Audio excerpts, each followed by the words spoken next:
ಚರಂಡಿಯಲ್ಲಿ ನೀರು ನಿಂತು ಗಬ್ಬೆದ್ದು ನಾರ್ತಾ ಇದ್ರು ಸಹ 20ನೇ ವಾರ್ಡ್ನ ಜನರ ಸಮಸ್ಯೆಯನ್ನ ಹೇಳೋರಿಲ್ಲ ಕೇಳೋರಿಲ್ಲ. ತಿಪಟೂರಿನ ಗಾಂಧಿನಗರದ 20ನೇ ವಾರ್ಡ್ನ ಚರಂಡಿ ಅವ್ಯವಸ್ಥೆಯಿಂದ ಕೂಡಿತು ನಿವಾಸಿಗಳ ದಿನನಿತ್ಯದ ತೊಂದರೆ ಅನುಭವಿಸ್ತಾ ಇದ್ದಾರೆ. ಹೌದು, ನಗರಗಳಿಗೆ ಅಭಿವೃದ್ಧಿಗಾಗಿ ಸರ್ಕಾರ ಅದೆಷ್ಟು ಅನುದಾನಗಳನ್ನ ತಂದ್ರೂ ಸಹ ಇಲ್ಲಿನ ತಿಪಟೂರು ಮಾತ್ರ ಎಂದಿಗೂ ಅಭಿವೃದ್ಧಿ ಕಾಣದೆ ಕುಂಠಿತವಾಗಿದೆ. ಅಲ್ಲದೆ ತಿಪಟೂರಿನ ಗಾಂಧಿನಗರದ 20ನೇ ವಾರ್ಡ್ನಲ್ಲಿ 1100 ಪ್ಲಸ್ 800 ಮಕ್ಕಳು ಅಂದ್ರೆ 1 ರಿಂದ 17 ವರ್ಷದ ಮಕ್ಕಳು ಸೇರಿ ಸುಮಾರು 2000 ಜನಸಂಖ್ಯೆ ಜೀವನ ಸಾಗಿಸ್ತಾ ಇದ್ದಾರೆ. ಹಾಗೂ ಅದೇ ವಾರ್ಡ್ ನಲ್ಲಿ 2 ಅಂಗನವಾಡಿಗಳಿದ್ದು ಅಂಗನವಾಡಿ ಮುಂದೆನೂ ಸಹ ಚರಂಡಿಯಲ್ಲಿ ನೀರು ನಿಂತು ಗಬ್ಬೆದು ದುರ್ವಾಸನೆ ಬೀರ್ತಾ ಇದೆ. ಹಾಗೆ ಸೊಳ್ಳೆಗಳಿಗೆ ಉತ್ಪತ್ತಿಗೆ ಕಾರಣವಾಗ್ತಾ ಇದೆ ಇಲ್ಲಿನ ಅವ್ಯವಸ್ಥೆ. ಅಲ್ಲಿನ ನಿವಾಸಿಗಳಿಗೆ ರೋಗ ರುಜಿನಗಳಿಗೆ ತುತ್ತಾಗ್ತಾ ಇದ್ದಾರೆ. ಆಸ್ಪತ್ರೆಯಲ್ಲಿ ಚಿಕಿತ್ಸೆ ಪಡೆದು ಅದೆಷ್ಟೋ ಉದಾಹರಣೆಗಳಿದೆ. ಆದ್ರೆ ಅಲ್ಲಿನ ಜನಪ್ರತಿನಿಧಿಗಳಿಗೆ ಹಾಗೂ ಅಧಿಕಾರಿಗಳಿಗೆ ಮಾತ್ರ ಇದು ಕಾಣ್ತಾ ಇಲ್ಲ. ಆಕ್ರೋಶ ಕೂಡ ಹೊರ ಹಾಕ್ತಿದ್ದಾರೆ ಅಲ್ಲಿನ ನಿವಾಸಿಗಳು. ಮಳೆ ಬಂದ್ರೆ ಸಾಕು ಚರಂಡಿಯಲ್ಲಿ ನೀರು ಸರಾಗವಾಗಿ ಹರಿಯದೆ ಕೆಲವು ಮನೆಗಳಿಗೆ ನುಗ್ತಾ ಇದೆ ಅಲ್ಲಿನ ಚರಂಡಿ ನೀರು. ರಸ್ತೆ ಮೇಲೆ ಕೊಳಚೆ ನೀರು ಸರಾಗವಾಗಿ ಹರಿತಾ ಇದ್ರು ಸಾರ್ವಜನಿಕರಿಗೆ ಓಡಾಟಕ್ಕೂ ತೊಂದರೆಯಾಗ್ತಾ ಇದೆ. 15 ವರ್ಷದಿಂದ ಈ ಚರಂಡಿ ಅವ್ಯವಸ್ಥೆಯಿಂದ ಕೂಡಿದೆ ಅಂತ ಗ್ರಾಮಸ್ಥರು ಹೇಳ್ತಾ ಇದ್ದಾರೆ. ಆದ್ರೂ ಕೂಡ ಅಧಿಕಾರಿಗಳಿಗೆ ಡೋಂಟ್ ಕೇರ್. ತಿಂಗಳಿನಿಂದ ರಸ್ತೆ ಬದಿಯ ಚರಂಡಿಯಲ್ಲಿ ತ್ಯಾಜ್ಯ ಹಾಗೂ ಮಣ್ಣು ತುಂಬಿಕೊಂಡಿದ್ರು.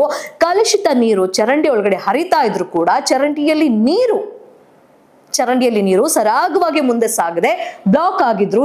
ನಿಂತಿರೋದ್ರಿಂದ ಕಸ ಸೇರಿ ಕೊಳ್ತು ನಾರ್ತಾ ಇದೆ, ದುರ್ವಾಸನೆ ಬೀರ್ತಾ ಇದೆ, ಸೊಳ್ಳೆಗಳ ಉತ್ಪತ್ತಿಗೆ ಕಾರಣವಾಗ್ತಾ ಇದೆ. ಸುತ್ತಮುತ್ತಲಿನ ಮನೆಗಳ ವೃದ್ಧರು ಹಾಗೂ ಮಕ್ಕಳು ಅನಾರೋಗ್ಯಕ್ಕೆ ತುತ್ತಾಗ್ತಾ ಇರುವಂತಹ ಪರಿಸ್ಥಿತಿ ನಿರ್ಮಾಣವಾಗ್ತಿದೆ. ಅದೇ ವಾರ್ಡ್ ನಲ್ಲಿ ಅಂಗವಿಕಲನ ಒಬ್ಬ ಹುಡುಗ ಇದ್ದು ಅವನಿಗೂ ಸಹ ಚರಂಡಿಯ ಅವ್ಯವಸ್ಥೆ ಇದ್ದ ಕಾರಣ ತುಂಬಾ ಸಮಸ್ಯೆ ಎದುರಿಸ್ತಾ ಇದ್ದಾನೆ. ಇದಕ್ಕೆ ನಗರಸಭೆ ಅಧಿಕಾರಿಗಳು ಹಾಗೂ ನಗರಸಭೆ ಸದಸ್ಯರೇ ನೇರ ಕಾರಣ ಅಂತ 20ನೇ ವಾರ್ಡಿನ ಗಾಂಧಿನಗರದ ನಿವಾಸಿಗಳು ಅಧಿಕಾರಿಗಳಿಗೆ ಇಡೀ ಶಾಪವನ್ನ ಹಾಕ್ತಾ ಇದ್ದಾರೆ.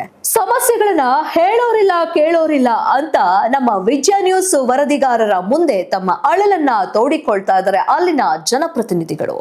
ನಗರಸಭೆ ಇತ್ತ ಕಡೆ ಗಮನ ಹರಿಸಿ ಸುಸೂತ್ರವಾಗಿ ಜೀವನ ಸಾಗಿಸಲು ಅಲ್ಲಿನ ನಿವಾಸಿಗಳಿಗೆ ವ್ಯವಸ್ಥೆಯನ್ನ ಕಲ್ಪಿಸಿಕೊಡಿ. ನಿಜಕ್ಕೂ ಈ ಒಂದು ಕೆಲಸವನ್ನ ಮಾಡ್ತಾರ ಅಲ್ಲಿನ ಅಧಿಕಾರಿಗಳು ಅನ್ನೋದನ್ನ ಕಾದು ನೋಡ್ಬೇಕಾಗಿದೆ. ಎಲ್ಲ ಗಲೀಜ್ ಮಾಡಿ ಎಲ್ಲ ಬಾತ್ರೂಮ್ ಎಲ್ಲ ಕಟ್ಕೊಂಡ್ರೆ ನೀರು ಹೋಗಕ್ ಬರ್ತಾ ಇಲ್ಲ. ಆಚೆ ಕಡೆಗೆ ಹುಳ ಎಲ್ಲ ಬರ್ತಾ ಇದೆ, ಯಾರು ಬಂದು ತೆಗಿತಾ ಇಲ್ಲ. ಎಲ್ಲ ಬಾತ್ರೂಮ್ ಎಲ್ಲ ಕಟ್ಕೊಂಡವ್ರೆ ಜನ. ನಗರಸಭೆ ಬಂದಿಲ್ಲ ಮೇಡಮ್? ಬಂದಿಲ್ಲ ಸರ್, ಅವ್ರು ಯಾರು ಬಂದು ಏನು ಮಾಡಿಲ್ಲ ಅವರು. ಇದಕ್ಕೇನು ಹೇಳ್ತೀರಾ? ಇದು ನೋಡಿ ಏನೇನ ಉಪಾಯ ಮಾಡಿ ಏನೇನ ಮಾಡಿ ಸರ್. ಏನಾರ ಸೌಲಭ್ಯ ಮಾಡ್ಕೊಡಿ. ಎಷ್ಟು ವರ್ಷದಿಂದ ಇದೆ ಸಮಸ್ಯೆ? 15-20 ವರ್ಷದಿಂದ. ನಗರಸಭೆ ಯಾರು ಇಲ್ಲಿಗೆ ಬರಲ್ವಾ? ಬರ್ತಾರೆ ಹೋಗ್ತಾರೆ, ಏನ್ ಹೇಳ್ತಾರೆ? ನೋಡ್ತಾರೆ ಬರ್ತಾರೆ. ಜಾಗ ಇಲ್ಲ ತೆಗಿಯಕ್ಕೆ ಏನ್ ಮಾಡೋಣ ನಾವು? ತೆಗ್ದು ಹಾಕಿದ್ರು ಕೊಡಿ ಎಲ್ಲಾನು ಚರಂಡಿಗೆ ಎಳಿತದೆ ಕಸ ಇತ್ತು ಸರ್. ಯಾರು ತೆಗಿಯೋರಿಲ್ಲ. ಹೇಳಿ ಸಾಕಾದೆ. ನಾನು ಹೆಲ್ತ್ ಇನ್ಸ್ಪೆಕ್ಟರ್ಗೆಲ್ಲ ಹೇಳಿದೆ, ಹ್ಞೂ ಅಂದರು. ಮೇಸ್ತ್ರಿಗೂ ಹೇಳಿದೆ, ಹ್ಞೂ ಅಂದರು. ಕೌನ್ಸಿಲರ್ಗೂ ಹ್ಞೂ ಅಂದರು. ನಗರಸಭೆ ಯಾರು ಬಂದು ನೋಡಿಲ್ವಾ? ಬಂದು ಅವರು ಕೆಲಸಗಾರರು ನೋಡಿ ಹಂಗೆ ಹೋಗ್ತಾರೆ. Physical handicap. ಹ್ಯಾಂಡಿಕ್ಯಾಪ್ಟ ನಿಮ್ಮ ನಮ್ಮ ಮಗ ನಡೆಯೋಕ್ಕಿಲ್ಲ, ಮಾತಾಡೋಕ್ಕಿಲ್ಲ, ಕಿವಾಗ. ಇದು ಎಷ್ಟು ವರ್ಷದಿಂದ ಇದೆ ಸಮಸ್ಯೆ ನಿಮ್ಮದು?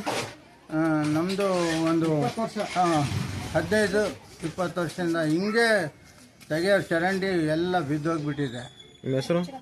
ಶೇಖ್ ಅಹಮದ್.